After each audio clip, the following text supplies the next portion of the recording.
Welcome to Geek Blast. Geek Blast, you better make way. Open up your ears and let the word spray. Hey, did you hear the noise? Something just exploded. There's a mushroom, have you noticed? Geek Blast, clear out the path. Gizmo's throwing caca and Chewbacca is a rat. Hey, what? Better call your dad. Something has been growing underneath the doormat. Geek Blast. Welcome back, geeks, nerds, and dweebs alike. I'm Mike, and this is Geek Blast. Tonight I have Dan from Corrosive Radio joining us. And Present and accounted for. And then also we have Dennis joining us. Dennis, how you doing this evening? All right, boys. All right. Well, tonight we're going to be talking about the New York City Comic-Con, people.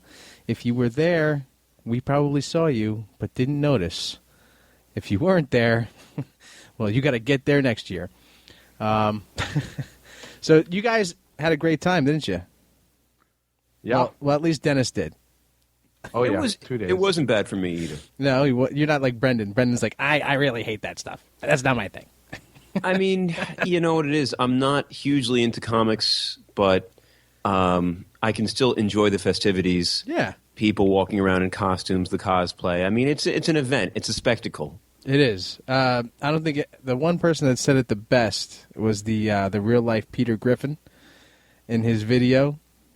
The New York City Comic Con is like what did he say? The geek festival of Disneyland or whatever for him at least.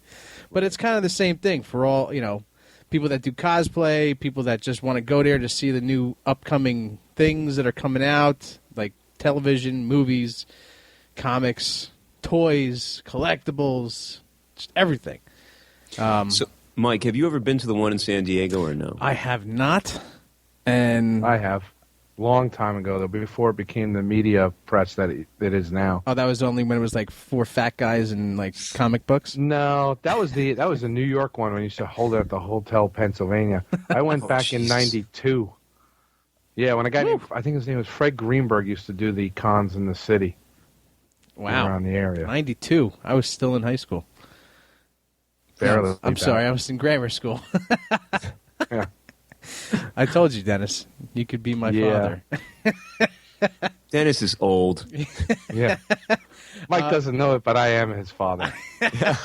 Well, we can rule the galaxy together. Well, just to get started on a couple of things that I thought were really cool and didn't get a chance to get to were some of the after parties that happened after Comic-Con. That's usually when after parties are. Yeah. Thanks for the That's Mike, always leaving the party early. Yep. One of the things was a Blade rave. Now, have you guys heard of this? The Blade rave? I think I saw a bumper for it. Like, I think I saw a handout. Yeah. Like Blade, the movie Blade, where they're all partying under like sprinkler system and then they all get eaten by vampires? You Precisely. got it. There was this girl handing out little cards that said Blade Rave on them. The admission was $56, but with this card you get in for $28, which I'm sure everybody got in for $28.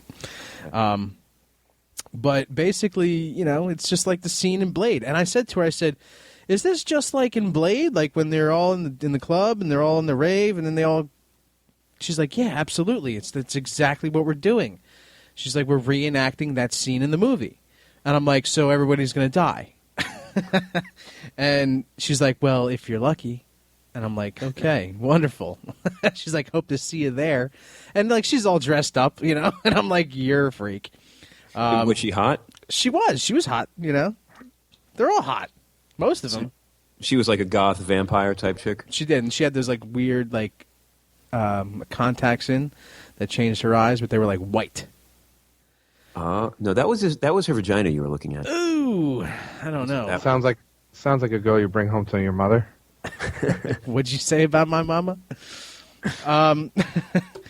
Nothing that's already been said about her. Yeah. So one of the other things that I didn't get to make it on, which one of the main focuses for us this year was cosplay, and we made a lot of cool cosplay contacts, and we talked to a lot of different cosplayers and some seasoned vets We saw the cosplay championship that happened, the Eastern Championship, which I was, it was my first cosplay championship to watch, and I was pleasantly surprised.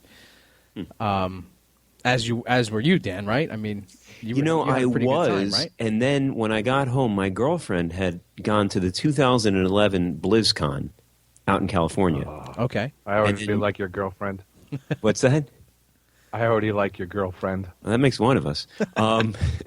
Yeah, so basically, she proceeded to show me, because I showed her some of the pictures from this year's, Eastern, what was it, like the Eastern Conference Championships here at New York Comic Con. Well, she proceeded to show me some pictures. I don't know, obviously you're in front of your computer. You might want to just Google 2011 Comic Con. I mean 2011 BlizzCon. BlizzCon. Right. And I got to say, she's right. Like, the costumes and the cosplay were of a much higher pedigree. It was pretty, I have to say, it was even more impressive. Now, it doesn't diminish what was done at New York Comic Con, but if you look at some of the champions from the BlizzCon one, it was like ridiculous. I don't know if they were actually just people that swiped things from a Hollywood set, but it was like, some of it was fantastic. Actually, you're right. They do swipe it from Hollywood sets. There's a lot more prop companies and costume companies just being in L.A. because it's Hollywood than there is out here. People out here, they make their own stuff without a lot of tutelage. There's not save for going online. There's not places around here you can really walk into and say, yeah, I need to make the armor for the Marines out of StarCraft, and I want to be this character. And they're like, okay, well, we have Warbler, we have this kind of plastic, we have this, and we'll even show you how to do it. It's different out in L.A. That's one of the things that Mike and I were discussing because, I'm a neophyte when it comes to cosplay. I'm not familiar with it at all, but it seems to me that there's sort of like a point where one can't go past because if it gets too good, it stops being homemade. Like there's almost like they need to have like a retro category or some sort of like amateur category because I've noticed even with all around the con, Mike and I were going around. I mean, half of the fucking vendors, right, were all were cosplay distributors of various materials or costumes or people advising you on costumes and things like that. So you mean the sponsors? You mean the sponsors? The sponsors for sure. But also, I mean, like we networked with quite a few cosplay companies, people that provide hair accessories, people that provide raw materials, people that provide certain ready-to-go costumes. So is there going to be a point where people are just going to say, hey, wait, that's not homemade enough? I would hope so. It's funny. Well, yes and no. I mean, depending on what kind of cosplay contest you enter, they'll have what they call like a pre-interview, and they'll ask you what part of your costume did you make, what part was bought, how did you make certain things, depending on the level of cosplay. If you ever watch that TV show Here's a Cosplay, they did some of those contests where they did pre-interviews, and they said, based on the particular judge, they may score you higher for, there's original idea, original costume, originality, how much of it was created by you, how much was store-bought. So it really varies on the type of contest that it is. And is there also some sort of benefit to choosing a character that's like got a cult following, but one that specifically is lesser known? Like this year, one of the fan favorites was Barf from Spaceballs. Now, I mean, plenty of people know who that is, but he was pretty much like the only Barf throughout the entire Comic-Con. There was a Barf last year as well. Right, but I mean, like, you look at, like, the Barf this year looked a lot better than the guy that did it last year. I'm serious. Yeah. The guy this year looked like dead on. He looked like John Candy. Because he had the look, he had the size. He had the walk. The walk down, and those dog bones, man. He was. But eating so them like I guess what I'm saying is that, like, you could do that before. I think you'd have more success with someone like that than you would yet another Batman or what I mean, yet another Captain America. I'm tired of Deadpool. Yeah, right. And every incarnation of Deadpool. And it's only going to get worse when the movie comes out. But what it comes down to is a little bit of originality. Sometimes you'll see something like that's a cool mixture of something, and then sometimes you'll just see stuff that's just old hat. for example, the Batman. We saw a ton of Batmans, but the one cool Batman was the guy who had the Dark Knight with the kryptonite gloves, toting around a dead body of Superman, but he looked like he had gotten through a fight because half the costume was destroyed. So that was probably the best looking Batman because it was Batman. Did you get a picture of this guy? Because I didn't even see this one. Oh my God, how'd you not see him? He was I don't dragging know. his body all around the con. I do have a picture of it. I'll send it to you. Good. We should post that on the page. Yeah, but he made it. I looked at a couple of websites that had pictures for the con and the different cosplay, and I have to say I was disappointed. I didn't get a chance to go Friday and Saturday when it looks like some of the more elite cosplayers were out in just spectacular form. I went on Thursday and Sunday. So yeah, Friday and Saturday night. I mean, there was tons of people there just cosplaying it up, and one of the people that that I'm in contact with, her name is Megan. She's got she dressed up as Jasmine, steampunk Jasmine, and she's made it into the papers and all this other stuff. We're trying to get her to call in this evening, but we'll probably talk to her at a later date. But she actually got sick afterwards. I guess they call it the con flu. But it was just like the costumes were just ridiculous, and some of the other ones that stand out in my mind. Obviously, the winner of the championship, which was he had it from day one. I mean, I know. We got there about an hour after it opened. The Hulkbuster, and the Hulkbuster Iron Man, and this guy was just massive. I looked at him. I said, enormous. This guy just won the con with this costume alone. Yeah, and they did like a little documentary. I don't know if you've seen it. We posted it on our Facebook page, and he was on stilts, and they showed like the ins and outs of the whole costume, and it was just so awesome that like obviously he couldn't do it by himself. You know what I mean? There was people helping, obviously. But it was a battle for second place. I mean, that was clear. That was immediately evident. I felt really bad for there was 4 people on that stage and only 3 of them got something. And that one girl up there, man, she was mad. She was mad. You saw her face. Yeah, why not just do a 4th place so that everyone gets something, and she doesn't just have to sit there, empty. Well, with her medal from her division win. Yeah, and then it came out to like, all right, well, the Ganondorf was 3rd place. He was awesome. I think actually he should have been 2nd place, to be honest with you. And the 2nd place was the Ariel Asgardian. Oh, right, the Asgardian, and then it was left up to the Hulkbuster, and then, I think she was an elf of some sort. I didn't get the actual character that she was because she didn't win, but. It was like, all right, come on, really? You're going to put those 2? Who's going to win? It's Hulkbuster, of course. And everybody in the audience is yelling, Hulkbuster, Hulkbuster. Yeah. And so that was, that was a good time, though. I was pleasantly surprised. My first cosplay contest, and being in the audience.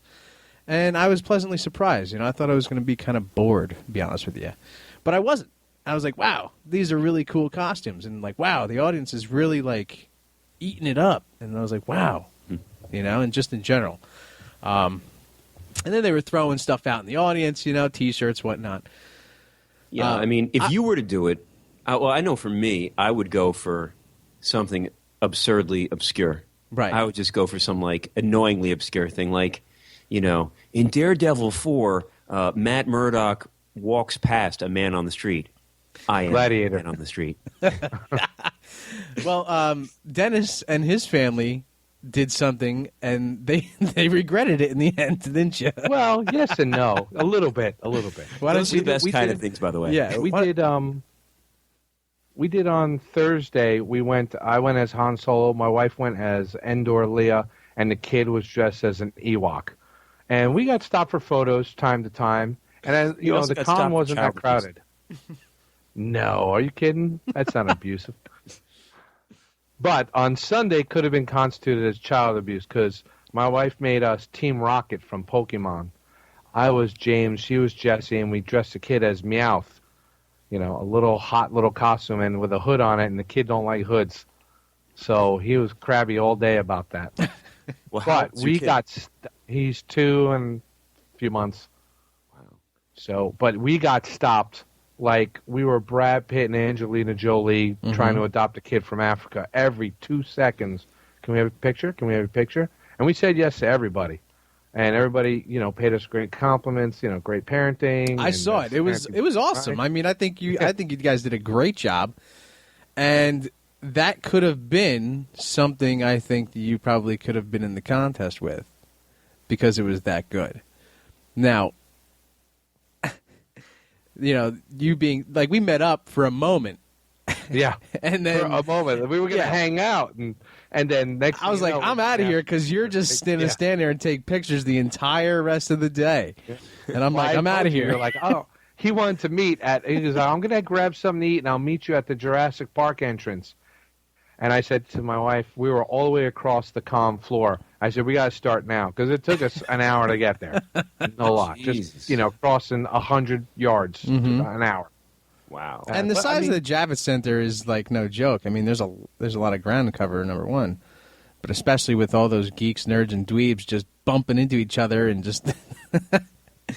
One of my cousins went, and he was like, "I'll never go again." Because I can't stand people bumping into me that much, Perhaps they're not the most coordinated lot. Yeah, right? We're not looking at like people that were, champion high school athletes or whatever. But meanwhile, the first costumes you did they garner a lot of attention then at like the Leia and the Han Solo thing? You know what? They did get a lot. The kid got more of the attention because he's a cute little kid dressed as an Ewok. While some people did, nobody really does Endor Leia, with the poncho and everything. Everybody does either, Snow the white Princess Leia, or they do Slave Leia. My wife wanted to take something different, so she did Endor Leia. I did Han, and like I said, the kid was an Ewok, but the kid got all the attention, and he was the cause of most of the pictures. Right. So when people saw the three of us, they were like, "Oh, that's a great, idea for a family." So when she said do Team Rocket, I have to be honest, I didn't know who Team Rocket was specifically. I'd only seen my wife watch Pokemon a couple of times with the kid, maybe caught a glance, because Pokemon was behind me by the time it came into its popularity. Yeah, so she said everybody does Ash and Pokemon, or Ash and Pikachu. Pikachu. Yeah. So she says, I want to do Team Rocket. I was like, okay. So she made the costumes, all three of them, and that's what we did. And it was, she did a great job. Say, it felt great. Yeah, she did a great job. And it's pretty funny looking at you in that costume. I felt like you were like this big, like, rocker hippie dude, because you kept on moving the hair out of your face. Yeah. Little did I know that thing just kept dumping in my face, and it was like, oh, that's not annoying. He's also got his costume for next year, because you guys, I don't know if you remember, but you just mentioned a second ago, you should go as Brad Pitt and Angelina Jolie adopting a child from Africa. There you How's go. that for cosplay? That's a good one. I'll put the kid in blackface. What the hell? Definitely. Yes, I mean, all in all, cosplay is just growing and growing and growing. And I think it's going to become more mainstream in the future, where, it started as this like little underground thing, you know what I mean? Where people were just kind of dressing up, go to conventions, this, that, and the other. And, with this championship that they had, it's now worldwide, and now they're going to be doing a global championship. And I just think that it's like on the rise at this point, and there's really no stopping it. Do you think it'll ever... what started it was, believe it or not, was vendors would try and dress up like a long time ago, like Marvel and DC, in order to get people to come to their booth to pitch what they were selling. And the same thing with game vendors.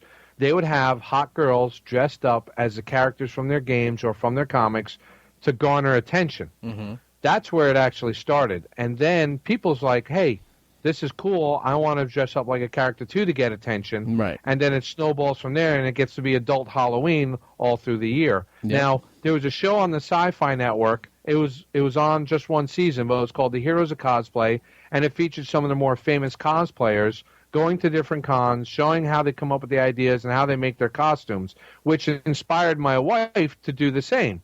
So we actually got to meet some of them at this con, one of them being Yaya Han, who is now creating her own brand of costume fabrics that'll be more durable than just, say, your regular fabrics you'll find at, Target or Walmart.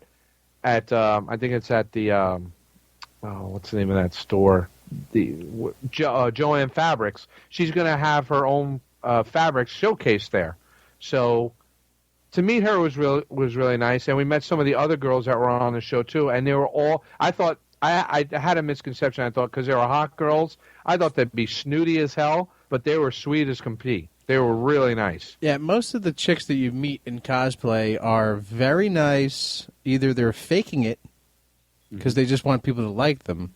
That's my vote. Or they're just sweet as can be. I mean, some of the girls that I've met and I've talked to, you kind of think like, oh, this chick's just going to give me the cold shoulder, but they don't. So it's a nice nice change from meeting people on the streets. Well, I've tried dressing up as a hot girl, but it doesn't seem to get me much attention. Well, I'm That's sure because you don't commit and shave the legs. That's what I was just about to say. I'm sure you didn't shave your legs. That's the thing. Yeah, that's the ticket. Yeah, I got to remember to do that. But you said earlier, do you think that this is something that, as it becomes more and more commonplace, do you think it actually just becomes someone's like regular day garb? Like the way that if you think about it, it doesn't. It's not so. It sounds weird. crazy, but guys wear jerseys all the time, right? Right. They're walking around in Mets jerseys right now for the game tonight. Like, eventually, will it just become like, fuck, man, time to put on my fucking Spider-Man costume? And well, not costume, but they do have hoodies and T-shirts. There are some very creative hoodies where you pull the hood down over and it's the mask of the character you like. Yeah, but I don't know that it's really adults more than it is like kids and teenagers right now.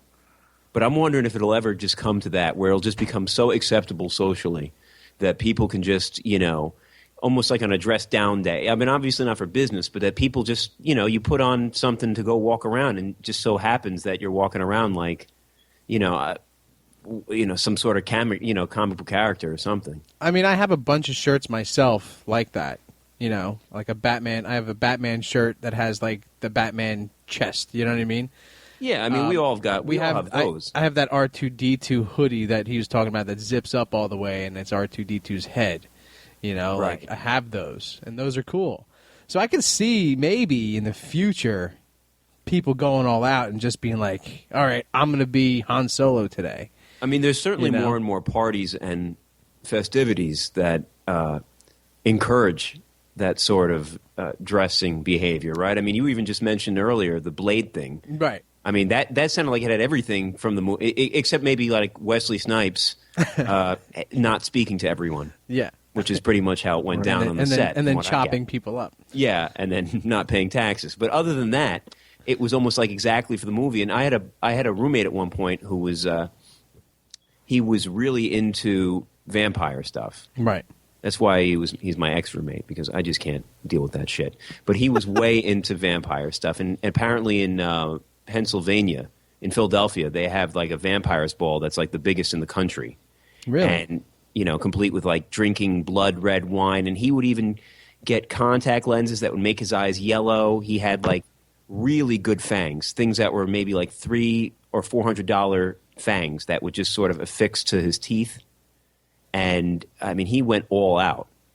So I think as those kind of parties become more and more common, you're going to see better and better just everyday costumes for adults. I'm sure. Some of these other parties that happened, the after parties, there was a cosplay cruise. This was on Friday, the 9th. And, cosplay booze cruise. Yeah, basically. It was at the Circle Line Marina on Pier 83. And it says here that it was like $20 to get in, but I'm sure that with this card here it was an extra discount or whatever. That's how they rope you in. Right. And this was actually one of the things I wanted to catch but wasn't able to. I think we ended up the hell did we do? I don't even remember. It all just meshes together at one point in time. But that was one of the things. You know, that sounds cool. Like a little cosplay cruise. You get booze and stuff. Booze with hot chicks in costumes, and you know. I think that was the night you and I ended up shooting heroin. Maybe that's possible. why it blends together. Maybe. There was also the after-con networking party. That one I wanted to hit up. Didn't do it. I don't know when the heck that was, though. Network. Now it just sounds like the con is becoming more and more work. That's what it is, though. It's all networking. Everything is networking. I got to do a presentation. That's just Comic-Con. It's a whole, it's somebody's stress. I want to start doing live broadcasts from the con and just talk to everybody and just go crazy. There were people doing that, but I think that requires some sort of special license, right? They were... no, it requires talent and technology. Technology, definitely. We don't have. Talent, I don't know if you need that so much, but technology is definitely a must. Then there was this after party that me and Dr. Essex went to. Oh, that's why we didn't go to that booze cruise, because we went to this place, the Irish Bar and Grill, the Tirnanog. I don't know. Tirnanog. And it was just kind of like a little after party. You know, it was like discounted drinks. It was like $5 for a Yingling, which is awesome, especially in the city. That's not bad. Yeah, it was good. And, you know, me and Dr. Essex got totally wasted for cheap. And then the whole rest of the evening. So you chose booze over talking to the cosplay cruise. It was closer. That's just sad. You've chosen wisely, my son. I know. Actually, we did not choose wisely because the whole night after that was just absurd and went down in infamy. It was just horrible. We ended up getting stuck in Newark Port Authority until 3 a.m. until I got a ride home. Wow. Yeah, Wow, we were wow. shit-faced. And then we walked into the bar there, and the woman wanted to charge me $4 for a water. For water? Yeah, and I was like, I'm out of here, and I just left. And I was sitting there talking to all the interesting people that are usually in the Port Authority at 2:30 in the morning. Yeah. What you don't realize is you became one of those interesting people. I did. Right. And, you know, I ended up sitting on my ass on the hard floor next to a guy in a wheelchair with one leg. So Tell my dad I said hello. Yeah, I will. I'll tell him next time I see him that you miss him very much. Did either of you black out? No, neither one of us blacked out. But that was the good part, I guess. Yeah. You were conscious enough to witness your own stupidity and drunkenness. Yeah, exactly. So one of these things one of these booths that I came across at the con was 451. You guys know what that is? Yeah, the temperature at which paper burns. Also a book by Ray Bradbury called Fahrenheit 451. Okay. Sure. But no, I could be mistaken. It could I'm be. going to guess all it's those. 3 numbers. But 451 is a new company that put out by Michael Bay, and he had 5 different comics there, and he was giving them all away for free. And he was having. Were they anything like the sign Transformer movies? Because they probably sucked. They were You exploding. should be given away for free. Well, anything that you Give us have a movies first away. issue of, you give away for free. But they're also doing the Warriors, which Yes. I can dig that. Really? I can. A little B movie from 35 years Oh, no, ago? but that's You a don't cult like classic. the Warriors, bro? Yeah, that's a cult It was- classic. It was okay, Just hang up. but it wasn't like, oh my God, they're coming out with it again. No, don't. It's a cult classic. You don't redo it. No, they're not Like, you redoing the don't- movie. No, I don't know if you it's a followed, comic. but they redo everything now. Everything Yeah, gets I know. rebooted, What? reimagined, Yeah, bro. reinvented. Doesn't make it right. Yeah, I certainly don't think, and I actually kind of understand what Dennis is talking about. Like, if you actually watch the Warriors, like, I'm not like in love with the movie, but it's a movie that has such like history behind it that it's sort of relegated to that level of a cult classic. And even if it sucks, I mean, it's still what it is. So no badmouth question.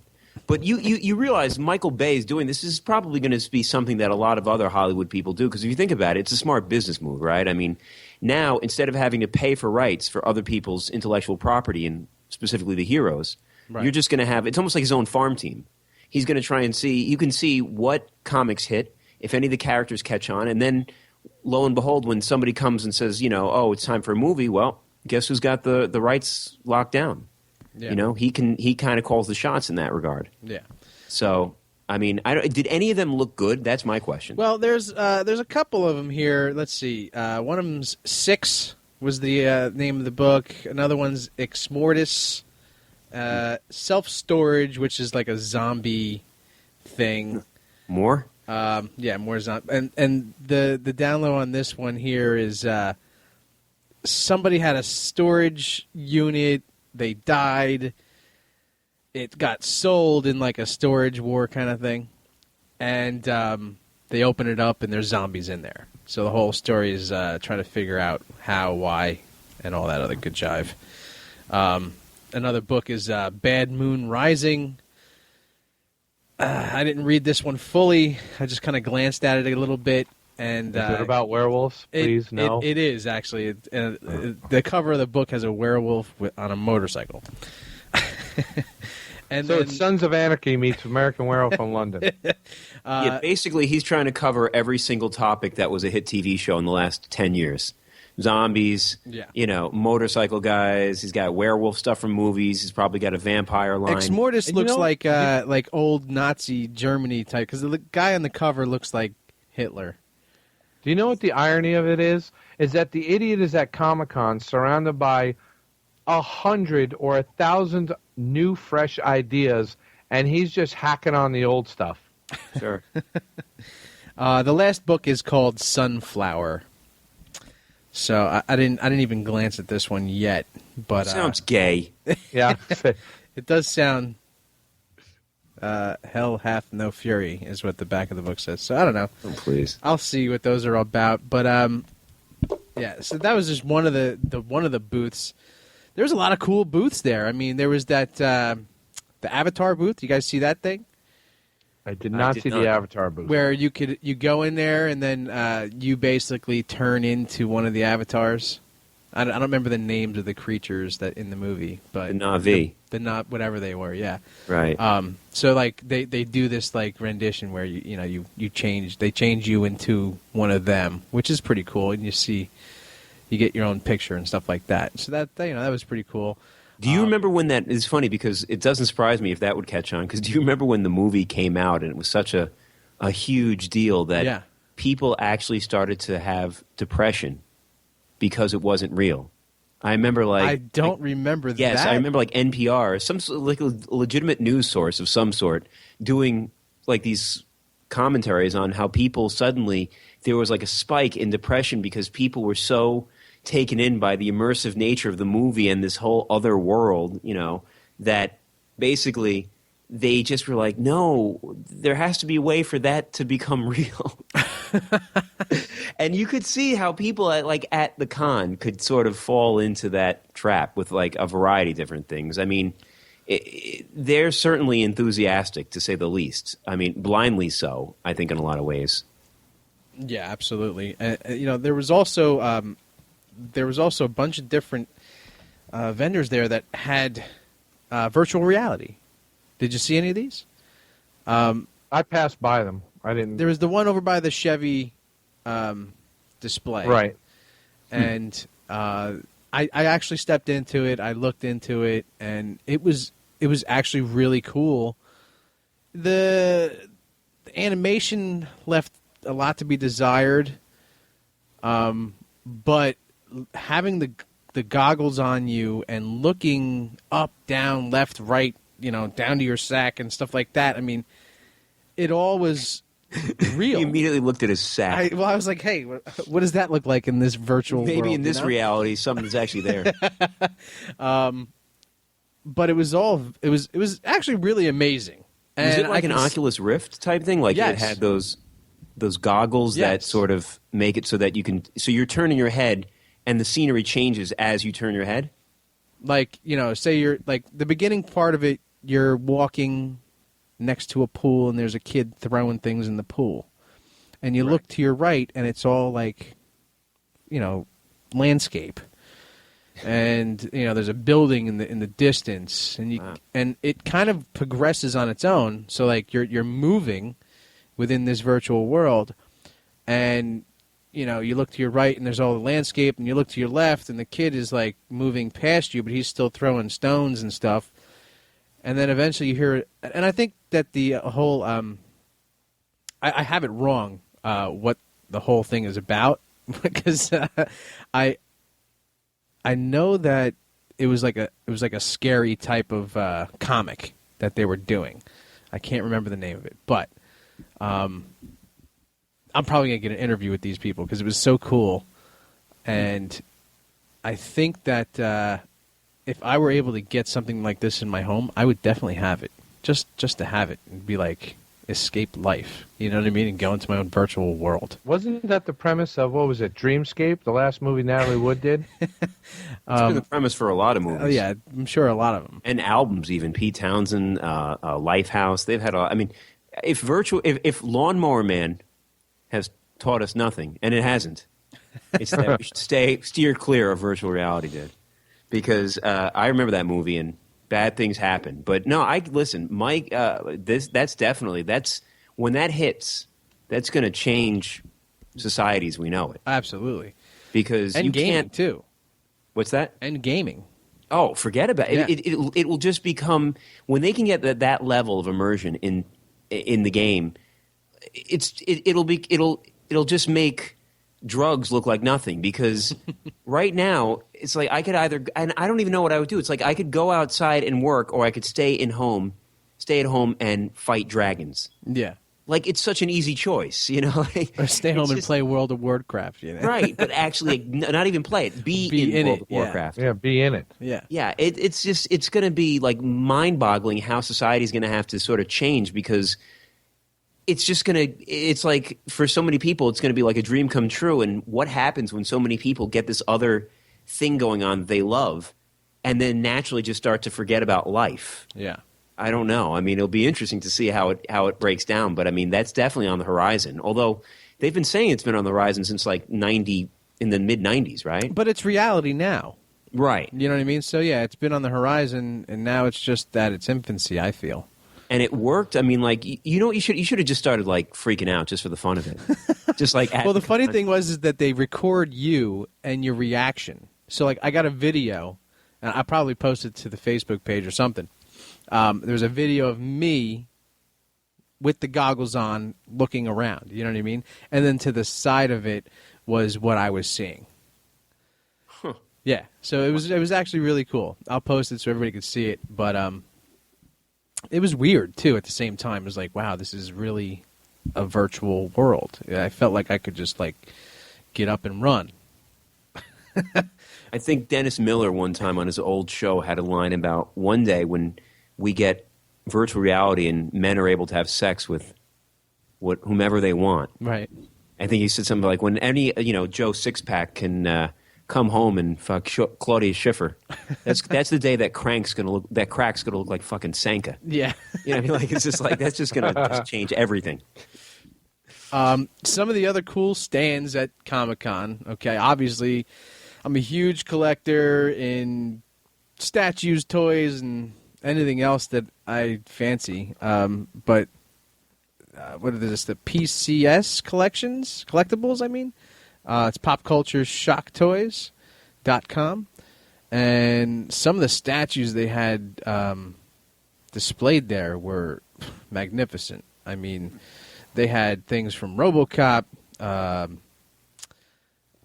American Werewolf in London, some Street Fighter characters, Mortal Kombat characters, and just these things were huge, first off. I think they were larger than the 12-inch. But yeah, they were large. Yeah. But the one that I didn't see, and I saw it online, was He-Man with what the hell's the tiger's name? Do you remember the name of the tiger? Oh, Cringer. Cringer, but yeah. He became Battle Cat, right? Right, Battle Cat. That's what it was. Yeah, it's He-Man and Battle Cat. Cringer was the beforehand. Was when he was in his wimpy non-He-Man form. How come he? Wait, a quick question. Why was he wimpy, change into Battle Cat? Yet if you look, Adam is like jacked.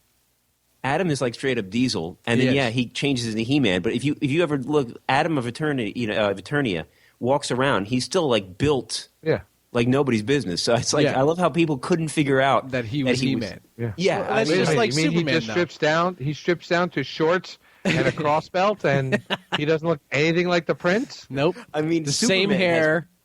You know. Yeah, it's for real. I mean, Superman had more of a right for anonymity in the sense with Clark Kent. I mean, even that, it's like at least he put glasses on. Adam literally, all he did was change. He took off some clothes. He got naked. He got naked. Half naked. That's appropriate for kids. It's like Adam doesn't have a six-pack like that. Yeah, you know what I mean. There you go. But yeah, some of the other ones out there, there was so many. The Kotiaba. They had a good presentation, but they always do. Yeah. I'm surprised they didn't have more stuff. They had a lot of stuff they had last year. Yeah, there was a lot of repeats I did see from last year. Well, I think the big thing this year were the exclusives, especially the Funkos. And I'd like to just personally just denounce the way they did it. It was ridiculous. To get any of the exclusives, you had to be online at 7 o'clock in the morning, first in the door, go to one room for tickets, and then go stand online for another God knows how many hours. But that's how they do everything there. Like, if you want to be a part of something at Comic-Con, that's the way they do it. All right, so first off, I don't remember it being that hard. I remember getting exclusives last year and not, I mean, they seem to run out in less than an hour on everything. It's like, you knew how many people were going to be at this thing. Even if you just kept it to, I think they said they expected 125, but 150,000 showed up. Right. Over the 4 days, and it's like, well, if you know you're going to have that, maybe you belt out X amount that makes sense. Yeah. Because clearly they didn't have enough for all of them. No. And, that's the way they do everything, though. Like, if you want to get into a panel, you got to be there early and put your name on the list. Like, we were trying to take the kids on Sunday to go to the Padawan training or whatever, and they were like, "Oh, you're not on the list." I'm like, "How do I get on the list? You have to be here at 7 in the morning." I'm like, "Whoa," So I mean, the same thing with any of the people that won signings. One of our buddies, Mike Borgnine, he won both days, the signing for Daredevil and then the signing for Agents of S.H.I.E.L.D. And he left his house at 4:30 in the morning out here in Jersey and drove out there. You know what I mean? Like, he was there. And he won 2 nights in a row. And I was like, you are the luckiest son of a bitch I've ever known. Because he also was the guy that's having Kevin Smith officiate his wedding from last year's New York Comic-Con. So there's a fix there. There's got to be something. I know he's doing something. Somebody. He's connected in some way. He's blowing someone. But one of the absolute coolest things, and I'm a huge Star Wars fan, was the Star Wars Pod series. They have that video game there. I don't know if you guys played it or not. I'm sure you've probably seen it. But it's just a shooter game, a starfighter type of game. And it was actually really cool because they added like an extra feature in there, at the end of Episode 4 when they blow up the Death Star and Vader goes shooting off into space.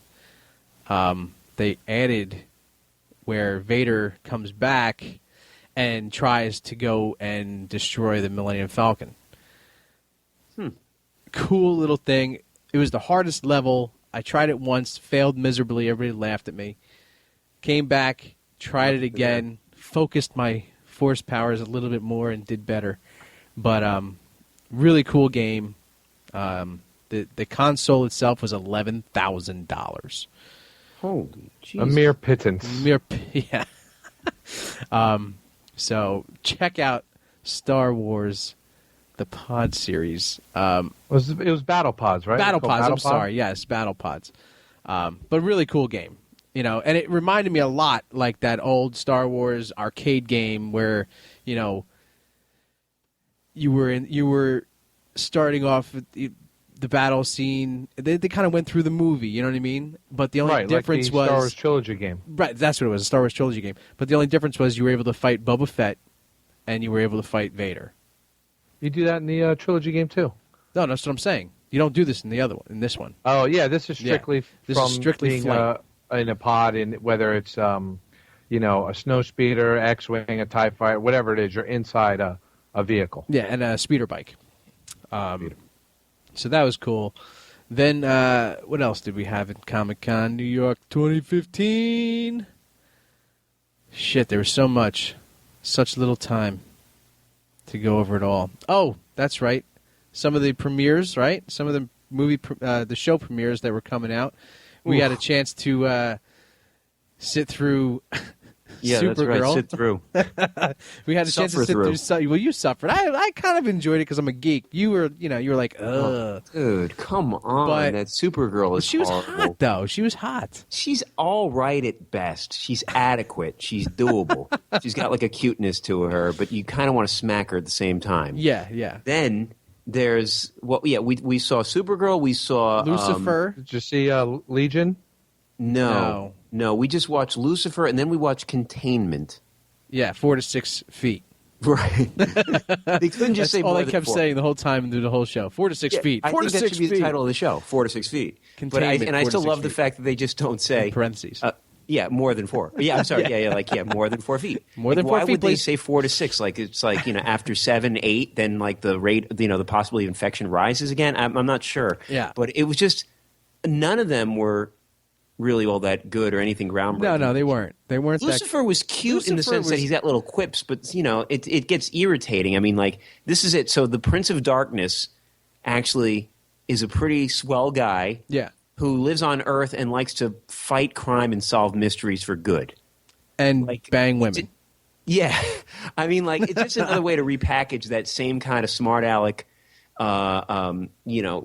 detective type stuff. That was So- actually, I enjoyed So that. he's Remington Steele of the New Millennium. Yeah. Yeah, I mean, it really is. He's got all the quips, he's got all the kind of one-liners, and he's the devil. Right. But he's actually kind of cool. He's not like the devil, like, rah. He's like devil, like, hello, I'll have a martini, Yeah, please. he's got the accent and everything Yeah, like that. it's just really, I don't know. And then it's like he's actually trying to help people. And he's going to fall in love with the girl. It's just weird. The cop, It's just, yeah. I was not a fan of the shows, but we did get to see the premieres at least. But I mean, one of the questions I hear now, Dennis, you were actually at the San Diego one years ago. But from what Years I ago. understand, all the big reveals happen over there, right? In terms of movies and shows. Even nowadays, yes, they do. Yeah. Because Like I know they released the Daredevil, the season 2 Daredevil, like 3-second teaser, right. but they really didn't have anything. I mean, they were showing, and I didn't see it. I didn't hear anybody that saw it, but the other DC superhero one, Legion of Superheroes, which is like the Justice League of the year 3000 something, Right. which they're going to feature a character called Rip Hunter, Time Traveler. So I saw that they were going to view that, but I didn't see that one or heard anybody that actually saw it. So I don't know if that actually went down. I mean, I guess because the proximity to Hollywood makes it so that more big stars go to those kind of things too. I know that's not what Mike is looking for. You're looking for the cosplay stuff, but it is interesting because if you looked at this year's lineup, like Mike and I were talking, it was atrocious. Like there were just a bunch of nobodies. I mean, like Yeah. Last year there was a Last year lot they had more. more. They had almost the entire cast of Star Trek: The Next Generation. Right. 'Cause Yeah. My wife and I got online. She wanted to meet Brent Spiner. Right. They had the guy Walking from Dead. Warehouse 13. They had Walking Dead.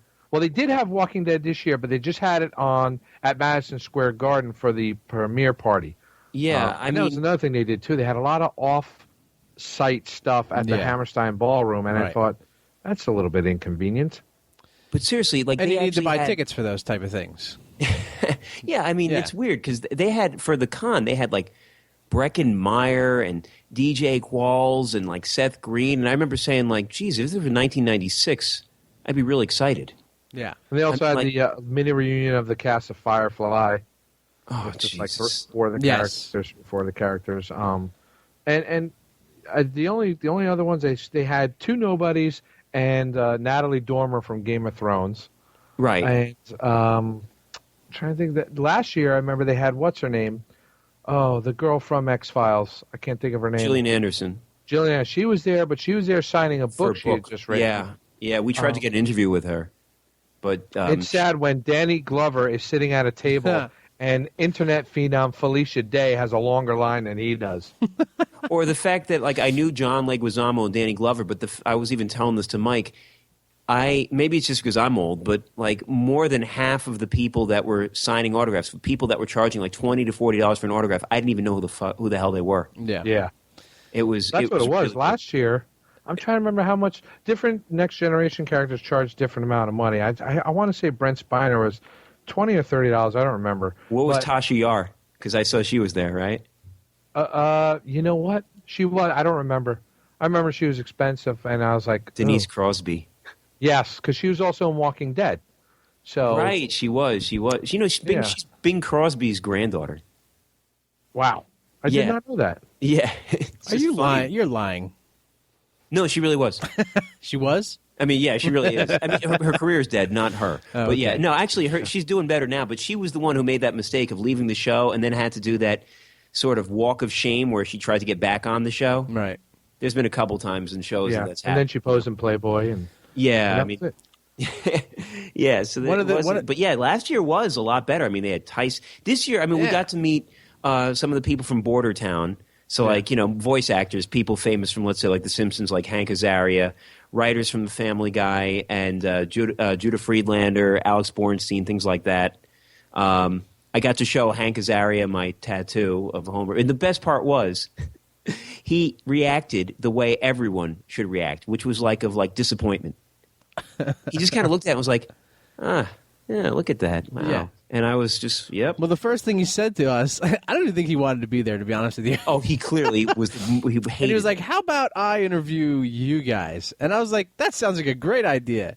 And then he just started asking, well, how long have you been doing this? And he and was just going starts into asking it. Never how a good he's doing sign. it. And I was like about 5 minutes, and, Yeah. and he said he's pretty much like, you guys just snuck in, didn't you? And he was right. I mean, we pretty much We did. did. So I was like, yeah, my father's in security. It's all good. And he just was like, okay. And then I just said, listen, this is kind of my passport. I show him this tattoo, and he goes, wow, yeah, how about that?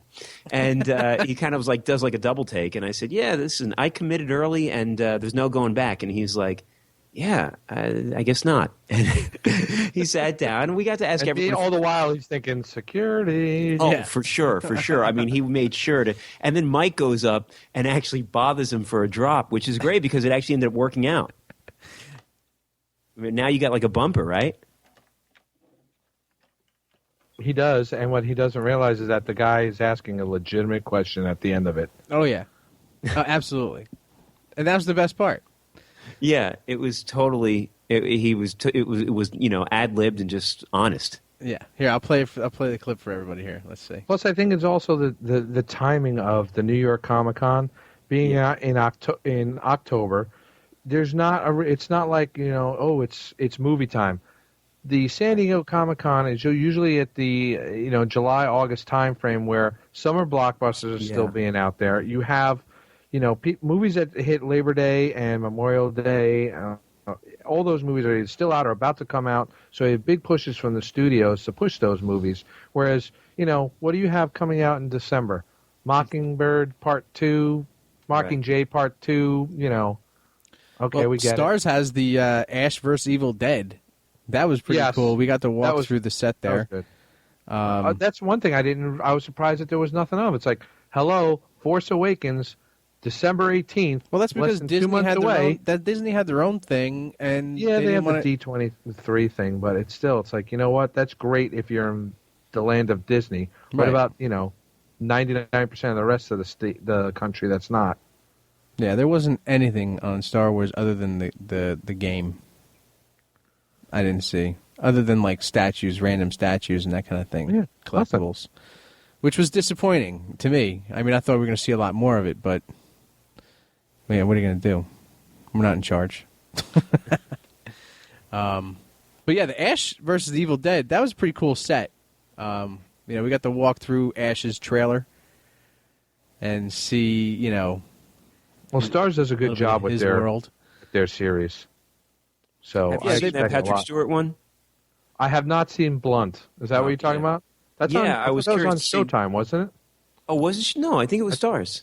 I could be wrong. I thought I it was don't on know, Showtime. actually. Maybe But you're is right. it him just smoking pot through the whole thing? Or No, he plays a news reporter that Oh. kind of goes off like what's his name? He's like an amalgamation of like all the news reporters that get caught with hookers, drugs, lying, all that kind of stuff. Yeah, it's Stars, and it's right Blunt Talk on Stars. It is on Stars. Okay. Yeah, and he's pretty much like who's the guy that took over for Larry King and got dismissed? Right? Isn't he based kind of like on Pierce that? Morgan? Yeah, isn't he like kind of like there's some elements of that? I heard him in an interview with Stern, and I remember him talking about how like trying to sort of find different inspirations for certain portions of his character. But I haven't actually gotten to see the show yet. Yeah, neither have I. There's Yeah. too much other stuff on the plate right now with the new seasons of everything starting. Yeah. Arrow, Flash, Heroes Reborn, Supergirl that's coming out. Heroes Reborn is pretty good. Have you been watching it? We've have. been catching up on. My wife never saw the original Oh, Heroes, so you're still in the we've been past? watching that. Yeah, so I think we're on season 3. So, but we're recording Heroes Reborn, and we'll probably binge watch it over the Christmas break. Nice. Well, yeah, that was one of the cool shows that I loved when it was out. You know what I mean? And then, But that's another thing that writer wasn't strike promoted happened. there either. Yeah, that wasn't promoted either. There's a lot of things that weren't promoted that was kind of weird. It was like, why aren't they here? And But the seasons dropped off. I mean, the first season of Heroes was way more engrossing and interesting than Well, don't second. forget, it also suffered from the writer's strike. writer that strike. happened. Yeah. I mean, Kring talked about that, and I think there's some truth to that. But I'm interested to see how this one plays out because you could tell they're trying to capture it was such a huge ratings blockbuster when it first came out, and then it just tanked. I mean, it became like a well, joke. The storylines got ridiculous. Just Right. That's what happened. It suffered from the writing. Now they're trying to ride on the coattails of every superhero movie, which they may or may not be able to do just because of the saturation of superhero stuff that's on TV right now. Right. I don't know that it'll last very long. But I get the feeling Nostalgia always carries you so far. Yeah, I get the feeling people are going to try and create their own superheroes very often so that they don't have to keep relying on Marvel or DC for rights or for ideas. I mean, you get the feeling like there's going to be more and more of these kind of, extrasensory powers where it becomes more like, as, if it were to actually happen, how would it go down? That kind of situation, as opposed to just like, needing another Avengers or, a Shield or things like that, where it's, the content comes from something that's already established via like a book form. Well, the nice thing about Heroes was that heroes existed in comic books in that universe, whereas Right. nobody's ever heard of zombies in The Walking Dead. Yeah, oh God, don't I know So it? it's What happened to the Cranberry song "Zombie"? I guess it just didn't chart over there, huh? no, definitely not. Zombie. That's a good song. I liked it. Yeah, I know, and in that world, it didn't occur. No, not at all. That's disappointing. not as disappointing as where The Walking Dead has been going. Oh, Holy crap! What a shit show! Baby loves milk. I haven't liked that show in many years. I just wait. never. I can't wrap my head around the fact that things will work and then people don't utilize them. I remember talking to people on Geek Blast before about that. Like when the fact that like in the second episode, what's the Korean fellow's name? Whatever the frick his name is. Glenn. Yeah. He puts blood on himself and it works perfectly, and then it rains, and the blood washes off. But why not just keep doing that? Like if you and I did, actually, they have done that before. They have covered themselves. No, they only did it one at zombie a time stuff. with the older woman, right? They did it another. No. Well, yeah, Carol did it once, but they did it again. And I I'm trying to stopped remember watching the it. I others, saw people do it twice. I would live in zombie blood, dude. Well, Michonne would I just- carry You know what the around thing is? zombies. Is that it's like they don't say that they work off smell. They say they work off sound. They have to cover themselves in blood. Why? Because their vision is so great? Yeah, That's what I doesn't make can't. sense. Yeah, internally it's not consistent, and beyond that, it's just a problem because you end up in situations. Same thing with Michonne and the zombies. I would always do the zombies on the leash, where she's got her own little pets. Yeah, anything right. that Cuts off worked. the jaws. Anything that worked, I would do again and again. And for some reason, it's almost like a don't. movie where it's like they sit, they'll only Like, do. why are you things- so stupid? Yeah, There's a lot of stupid. Like, ready? He takes, of all the cars that he has access to, he takes a car that gets 9 miles to the gallon. Or Like, Daryl really? takes a fucking motorcycle. Actually, motorcycles are actually, if you know what, if you're a Why would you want loner, to no, that's a terrible idea. Why would you could get pulled off a motorcycle? I I would yes much and rather. no. I would want an encased vehicle so that people can't get to me at all. The Fiat is yours. Yeah. But what they did this year, they started off with, they found a quarry filled with zombies, like thousands of zombies. Right. And they're afraid that if there are at each end of the quarry, there's an entrance, an entrance or an exit, right? And they are blocked in by 2 tractor trailers backed in, forming a V at the bottom and the top of the quarry. So their fear is that if these walkers get out, they're going to walk right to their town in a one big herd. So I looked down thinking, oh, okay, what are they going to do? They're going to firebomb it, roll boulders down to crush them, use a flamethrower or something, or back the semis out. No, they have Rick come up with a bright idea to let the zombies loose and herd them away from the town. What? Yeah. Yes. Yeah. Yes, that's how stupid that idea was. I'm It thinking, was a dumb idea, I agree.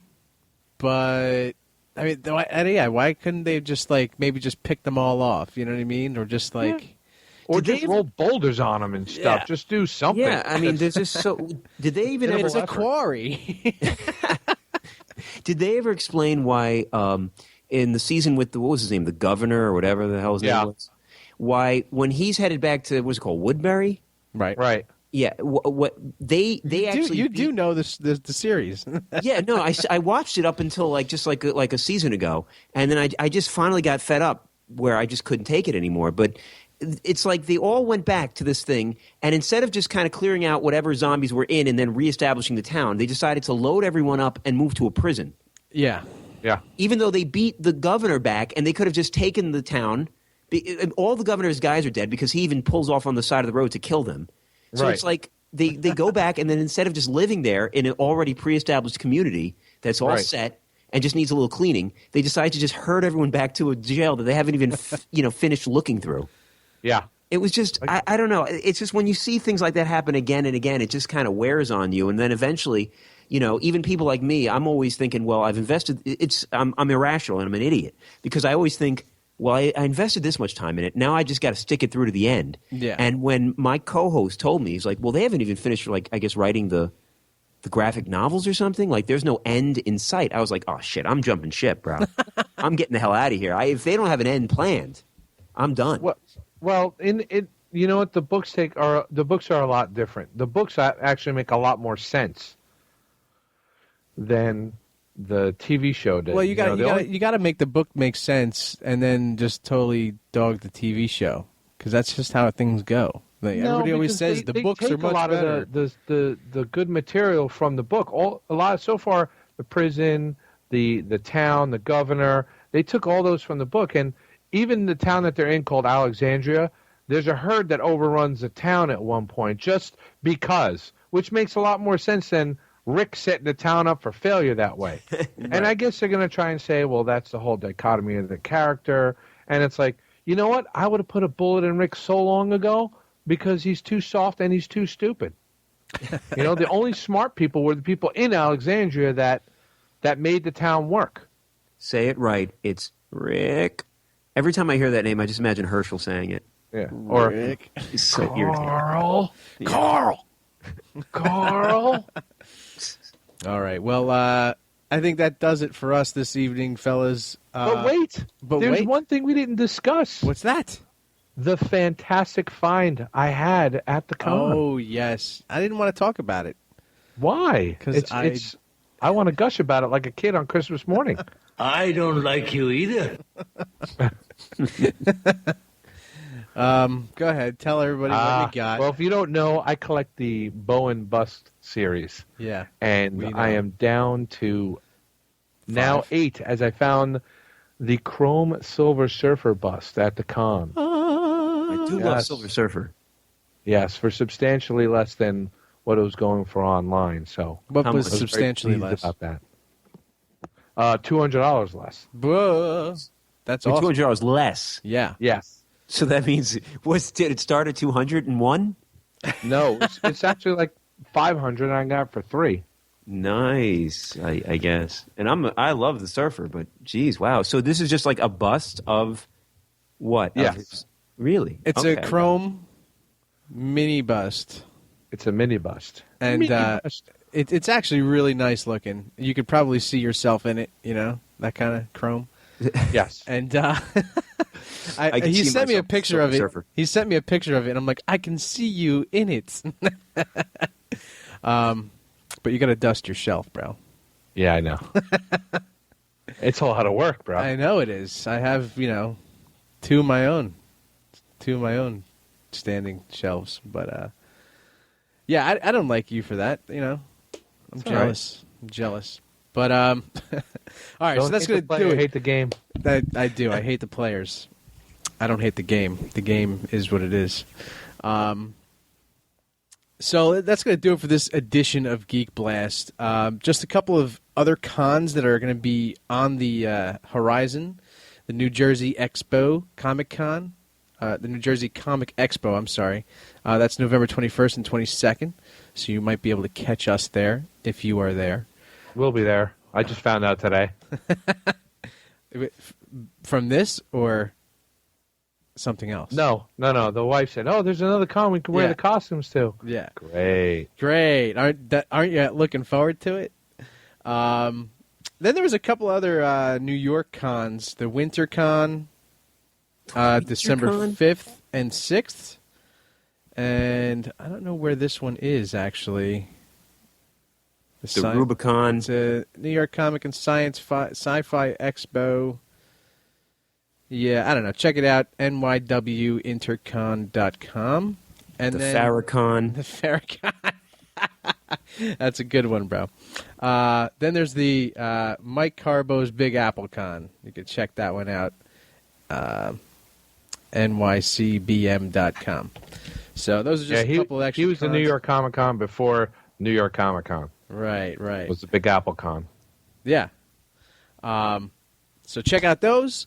You could also check us out on Twitch every Saturday night, on Corrosive Radio, where me and Brendan go through. It's horror month, so we play some video games for you guys. I continually tell Brendan how bad he is, and he tells me that I am a jerk. And also, you can check out Corrosive Radio anytime, 24 hours a day, 7 days a week, with their exquisite music, 24 hours a day. So check that out. And you can check us out anytime on YouTube, where we have all of our previous episodes. And that'll be it for this evening. I'm sorry. Do you have something? Burnt Film. Oh, well, go ahead. Plug it. Burnt Film, where Brendan and I, the same Brendan that calls Mike a jerk and that can't play video games, we get on and discuss movies from a different sort of perspective. Yep. So if you guys are interested in movies, listen in and step up your movie game. Step it up. Bring it out. I got one thing. Just I'd like to say that if you're ahead. interested in cosplay, 3 ladies to check out. Check them out on Facebook. A girl named Monica Lee, another girl named Yaya Han, and another girl named Riddle Messy Wardrobe, or Ricky Lakoti. That Check them sounds out. funny. They have some great cosplays and links to other great cosplayers if you're interested. So there you go, fellas and ladies, nerds, geeks, dweebs. Until next episode, this is Mike from Geek Blast, and we are out. Welcome to Geek Blast. Geek Blast, you better make way. Open up your ears and let the word spray. Hey, did you hear the noise? Something just exploded. There's a mushroom, have you noticed? Geek Blast, clear out the path. Gizmo's throwing caca and Chewbacca is a rat. Hey, what? Better call your dad. Something has been growing underneath the doormat. Geek Blast. Hello, I am Hank Azaria, and you are listening to Geek Blast, whatever the hell that is.